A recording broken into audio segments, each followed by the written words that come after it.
एखाद्या कामाची तुम्ही नव्याने सुरुवात करा किंवा एखाद्या प्रयत्नाला नव्याने सुरुवात करा।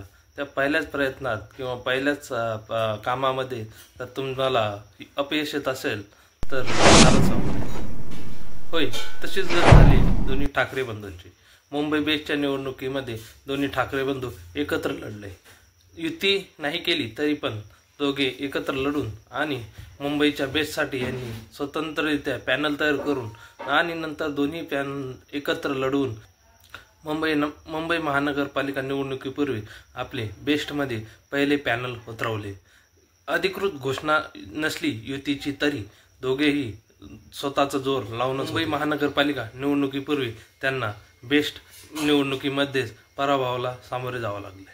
हो, ठाकरे बंधूंचे एकही उमेदवार या निवडणुकीमध्ये निवडून आलेले नाही। काल झालेल्या मतमोजणीमध्ये ठाकरे बंधूंचा एकही उमेदवार निवडून आला नाही। शशांकराव यांच्या पॅनलचे 14 तर लाड यांच्या पॅनलचे 7 जण या निवडणुकीमध्ये निवडून आले आहेत। ठाकरे बंधूसाठी प्रतिष्ठेची म्हणली जाणारी ही निवडणूक त्यांना या निवडणुकीत पराभव स्वीकारावा लागला आहे।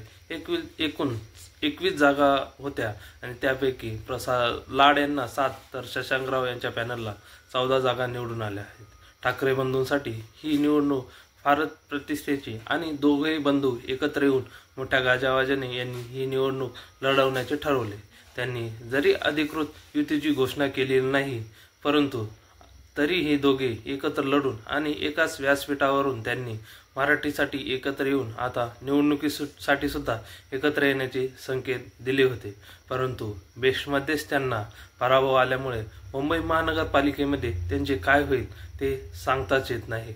कारण अशा छोट्या निवडणुकीमध्ये जरी त्यांचा पराभव झाला असला तरी मोठ्या निवडणुकीमध्ये ते काय करतील हे आता तरी सध्या कळत नाही। असं म्हणतात की मुलाचे भाई पाळण्यात दिसतात।